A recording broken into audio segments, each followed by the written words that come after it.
अकोला जिल्हा मुख्याध्यापक संघातर्फे नुकताच जिल्ह्यातील मुख्याध्यापकांसाठी दिनदर्शिका प्रकाशित करण्यात आली आहे। दरम्यान मराठी अभिनेते संदीप कुलकर्णी यांच्या हस्ते या दिनदर्शिकेचं विमोचन करण्यात आलं।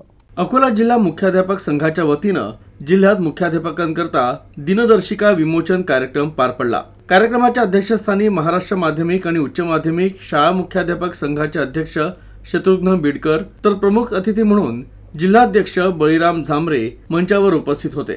विशेष म्हणजे या कार्यक्रमात मराठी अभिनेते संदीप कुलकर्णी यांची विशेष उपस्थिती होती।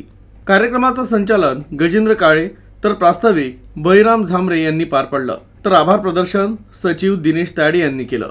यावेळी मुख्याध्यापक संघाचे अध्यक्ष शत्रुघ्न बिडकर, मुख्याध्यापक संघाचे सहसचिव गजेंद्र काळे तसंच अमरावती विभागीय संघटनेचे पदाधिकारी प्रमोद वानखेडे, त्याचबरोबर महाराष्ट्र राज्य क्रीडा व शारीरिक शिक्षण शिक्षक महासंघाचे पदाधिकारी प्रकाश डवले, सहसचिव कल्पना तिरुक, मेघा देशपांडे, डॉक्टर राजेंद्र तिरुक, पियुष तिरुक, माधव मुंशी यासह संघटनेचे सदस्य उपस्थित होते।